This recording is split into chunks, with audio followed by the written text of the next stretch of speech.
اس طریقے سے لہر پھیلائی جا رہی ہے کہ ہمارے نوجوان بچے ہیں پریشان ہو جاتے ہیں کہ کریں کیا کریں. کچھ صاحبان کہہ رہے ہیں کہ نہیں آزاداری پر کوئی نہیں ہے. کچھ لوگ کہہ رہے ہیں کہ نہیں آزاداری بالکل بھی نہ کرو, بالکل بھی آزاداری نہ کرو, اور کیا کرو صرف خوشی مناؤ, صرف عید مناؤ. اور ہمارے درمیان کی جو دو نظریات کچھ سالوں میں جو ہے اس شدت پذیر جو ہے اختیار کیے جا رہے ہیں اور بحث ہو رہی ہے اور عقائد کی جنگ ہو رہی ہے. تو انسان کس طریقے سے اپنے عقائد کا دفاع کر سکتا ہے, کیا عمل انجام دے کہ جو بارگاہ سبحانہ و تعالی میں لائٹ کے تحسین جانا جائے. یہ سوال میں نے آمدن اس لیے آپ کے سامنے پیش کیا کیونکہ ہمارے پاس بھی گزشتہ شب سے کئی دوست احباب اس سوال کے بارے میں تذکرہ کرتے ہیں اور یہ سوال مسلسل جو ہے وہ گردش میں چل رہا ہے کہ عید منائے یا وفاداری کریں, وفاداری کریں. میں دو لفظوں میں اس کا جواب دوں اور سب سے آسان حل یہ ہے کہ آپ نہ کسی کے عقیدے کو دیکھیں, نہ کسی کے نظریات کو دیکھیں, نہ کسی کے عوامل کو دیکھیں, وجہ اپنی. آپ یہ دیکھیں حکم اللہ کیا ہے, اللہ کا حکم کیا ہے, اللہ کا حکم کیا ہے, جو اللہ نے حکم دیا ہے اس پہ آپ عمل پیرا ہو جائے, وہی آپ کے لیے بہترین اور احسن عمل ہے. اگر ہم آپس کے نظریات میں حکم اللہ کو فراموش کر دیں گے تو نظریات سے ہمارے اعمال احسن نہیں ہوں گے, نظریات سے ہم بارگاہ خداوندی میں کامیاب نہیں ہوں گے. کامیابی اس صورت میں ہے کہ ہم حکم اللہ پہ احسن طریقے سے عمل کریں تاکہ ہم بارگاہ خداوندی میں کامیاب ہو سکیں. کامیابی کا جب تذکرہ آتا ہے تو کامیابی اس وقت تک کامیاب نہیں دکھائی دیتی جب تک ہم مولا کی بارگاہ میں اپنے آپ کو حاصل نہ کرتے, اور مولا کا ہی جملہ نظر آتا ہے جس میں کامیابی کو اصل کامیابی کا عنصر ملتا ہوا دکھائی دیتا ہے. اور مصلح پر مولا کی زبان اطہر سے یہ کلمہ جاری ہوتا ہوا دکھائی دیتا ہے کہ فزتو برب الکعبہ, کعبے کے رب کی قسم علی کامیاب ہو گئے. کیا کامیابی ہے مولا کائنات کی؟ فکر کیجیے کہ مولا نے جو مصلح پر ضربت لگتے ہی زبان پر کامیابی کا تذکرہ کیا, یہ لمحہ فکریہ ہے پوری عالم انسانیت کے لیے. مولا کیا پیغام دے رہے ہیں کہ ضربت لگنے کے بعد بھی مولا اپنے آپ کو کامیاب کہہ رہے ہیں, بتا رہے ہیں کہ کعبے کے رب کی قسم میں کامیاب ہو. کیا کامیابی ہے؟ کامیابی مولا کی کامیابی کو دیکھنا ہے تو مقصد مولا جاننا ہوگا کہ مولا کا مقصد کیا تھا. وہ لوگ جو پروپیگنڈا کر رہے تھے کہ علی کا نماز سے, علی کا مسجد سے کوئی رابطہ نہیں ہے, کوئی تعلق نہیں ہے, علی نے اسی مسجد میں حالت سجدے میں اپنے رب کی بارگاہ میں جو ضربت پائی, جو شہادت پائی, مولا نے یہ اعلان کیا کہ تم کتنے ہی پروپیگنڈے کر دو, تم کتنے ہی لوگوں کو گمراہ کرنے کے لیے جال سازی کر دو, علی کل بھی کامیاب تھا, علی آج بھی کامیاب ہے, علی تا قیامت کامیاب رہے گا. کیوں؟ کیونکہ علی تو کامیاب ہے, علی کے چاہنے والے اتنے بلند مرتبے پہ فائز ہوں گے کہ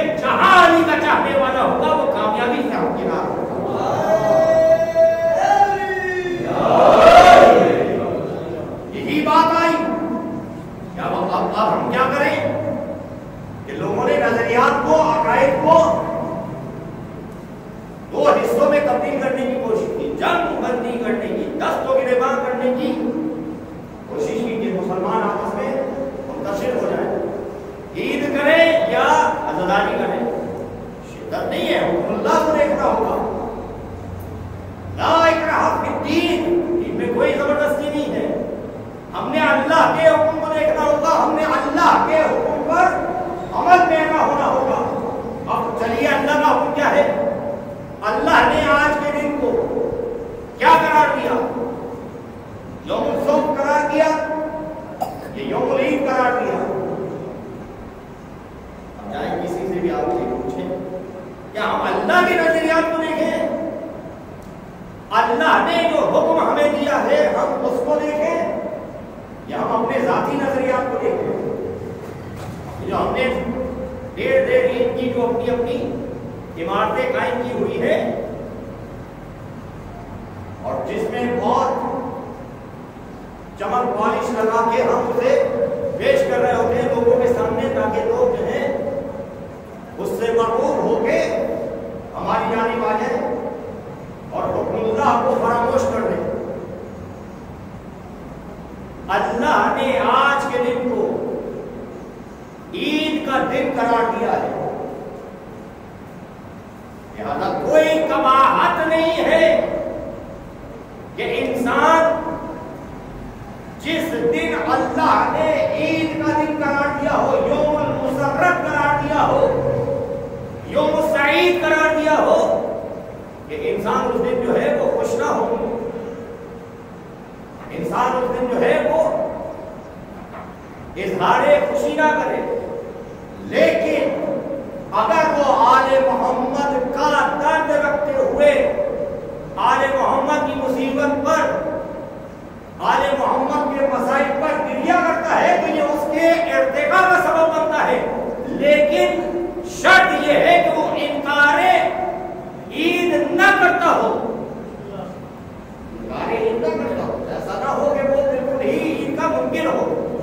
اگر عید کا منکر ہے تو سمجھ جائیے حکم اللہ کا منکر ہے، اللہ کے حکم کا منکر ہے. لہذا ہم اگر عید کے دن آئمہ اہل بیت علیہ السلام کے مسائل پر ممتنع ہوں یا زیارت عاشورہ پڑھیں، یہ ہماری ارتقاء کا سبب ہے، ہماری فضیلت کے لیے ہے کہ ہم اپنی خوشیوں میں آل محمد کے غم کو یاد رکھتے ہیں.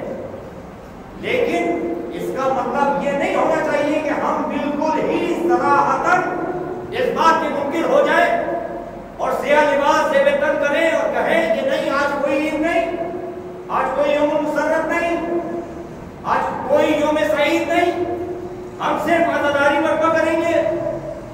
کیوں؟ کیونکہ ہمیں خلق ہی اس لیے کیا گیا ہے کہ عزاداری کی جائے. لہذا یہ کام جو ہے اس طریقے سے زبانیں نہیں چمکائی گئی ہیں کہ اللہ کے حکم کو ایک طرف کر کے آپ اپنے لوگوں کے نظریات سے، لوگوں کے جذبات سے کھیل کے انہیں گمراہیت کی طرف لے کے جائیں. عید کا دن قرار دے کر اللہ نے یہ ہم پر احسان کیا. اب چلیے یہ عید کا دن جو اللہ نے آج کے دن کو قرار دیا ہے یہ کس کے لیے قرار دیا ہے؟ سلمان کا سہارا دے محمد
ہم سمجھتے ہیں کہ ماہ سیام کے بعد جب عید الفطر یا عید الاضحیٰ کا دن ہوگا تو ہمارے لیے عید قرار دیا جائے گا۔ مولا نے فرمایا یاد رکھو ہر وہ دن مومن کے لیے عید کا دن ہے کہ جس دن وہ معصیت سے دوری اختیار کرے، گناہوں سے دوری اختیار کرے، اللہ کی ناراضگی سے دوری اختیار کرے، جس دن مومن خالصتاً اللہ کی رضا کے لیے کام کرے گا۔ مولا کائنات فرماتے ہیں اس مومن کے لیے وہ دن عید کا دن ہے۔ ہم کہاں ہیں؟ ہم نے حدود اللہ کو اتنا سمجھا، کہیں ایسا تو نہیں کہ ہم حکم پروردگار کو اپنی مرضی اور اپنی فکر کے ساتھ ملحق کرنے کی کوشش کر رہے ہیں۔ ہم ایسا نہ ہو اس گروہ میں شامل ہو جائے جناب باللہ اللہ کے حکم سے اپنے نظریات کو آگے قرار دیتا ہوا دکھائی دے رہا ہے کہ میرا نظریہ یہ کہتا ہے، میری فکر یہ کہتی ہے۔ اپنی فکر کو، اپنے نظریے کو اپنے پاس رکھیے۔ دین آپ کے نظریوں کا سبب نہیں ہے، دین آپ کے فکر کا نتیجہ نہیں ہے، دین اللہ کے حکم کا ذریعہ ہے۔ اگر آپ دیندار بننا چاہتے ہیں تو اللہ کے حکم پہ عمل پیرا ہونا ہوگا۔ آج پوری دنیا میں جہاں کہیں بھی مسلمانوں میں بربریت ہو رہی ہے، ظلم ہو رہا ہے، زیادتی ہو رہی ہے، ہم اپنے تمام مظلوم مسلمانوں کا دل سے درد رکھتے ہوئے اپنی آوازوں کو ان مظلوم کی آوازوں کے ساتھ ملحق کرتے ہوئے یہ احتجاج کرتے ہیں کہ اے ظالموں، فلسطین کے مسلمانوں پر ظلم کرنا بند کرو۔ کب تک تم یہود و نصارہ کے اشاروں پر چلتے ہوئے اپنے اعمال کو انجام دیتے رہو گے؟ ایک دن تمہیں خدا کی بارگاہ میں جانا ہے۔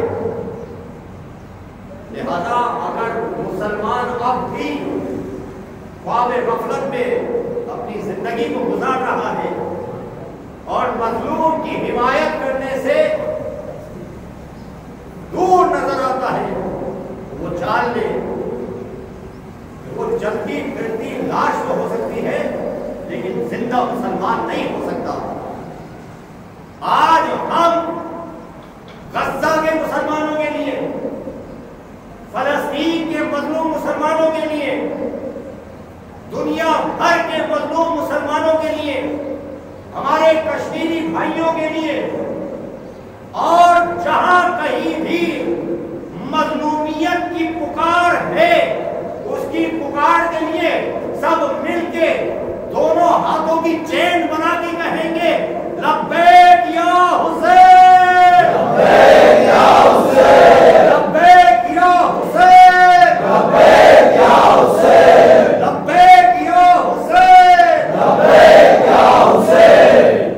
پروردگار سے دعا ہے کہ پروردگار یہاں کہیں بھی ظالم مظلوم پر ظلم کرتا ہوا نظر آ رہا ہے، پروردگار اس ظالم کو نیز کو نابود فرما۔ پروردگار جس طرح سے ماہ سیام میں ہم مساجد میں آئے اور تیری اطاعت، تیری عبادت اور تیری خلوص نیت کے ساتھ رضا کے لیے ہم نے روزوں کو رکھا، پروردگار یہ عمل ہمارا صرف ماہ سیام تک محدود نہ رہ جائے۔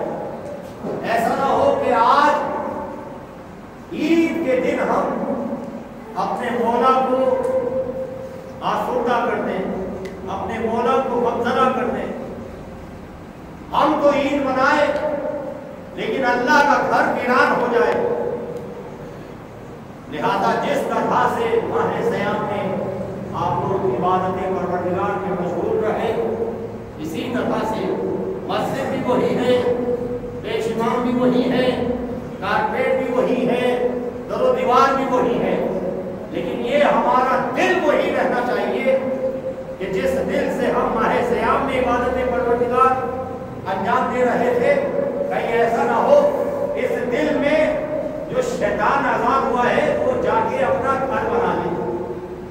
تو اس گھر کو رحمان کا گھر بنائیے گا، شیطان کا گھر نہ بنائیے گا. نماز عید جو ابھی ادا کی جائے گی اس کی نیت یہ ہے کہ نماز عید الفطر پڑھتا ہو واجب قربتاً اللہ. یہ نماز جو واجب امام زمانہ عجل اللہ تعالیٰ عنہ شریف کے دور میں واجب قرار دی جائے گی. ابھی جو آپ نماز پڑھیں گے وہ قربت کی نیت سے، مستحب کی نیت سے یہ نماز جو ہے مستحب قربتاً اللہ 2 رکعت یہ نماز ہے، اور یہ جماعت کے ساتھ پڑھنا زیادہ افضلیت کا سبب بنتا ہے. لہذا اس کی پہلی رکعت میں 5 قنوت ہوں گے. جو قنوت بھی آپ پڑھنا چاہیں وہ آپ پڑھ سکتے ہیں، لیکن روایت میں جو قنوت پڑھایا جاتا ہے وہ انشاءاللہ آپ کو پڑھایا جائے گا. کوشش کریے گا کہ جتنے حروف آپ پڑھا سکیں قنوت کے اس حروف کو پڑھائے جائیں. اور دوسری رکعت میں 4 قنوت ہیں، لہذا 2 رکعت نماز ہے. اس کے بعد زیارت عاشورہ پڑھی جائے گی، اور زیارت عاشورہ کے بعد 2 رکعت نماز جو ہے وہ زیارت عاشورہ کی بجا لائیں گے. پھر کے سلوات پڑھیں محمد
بہت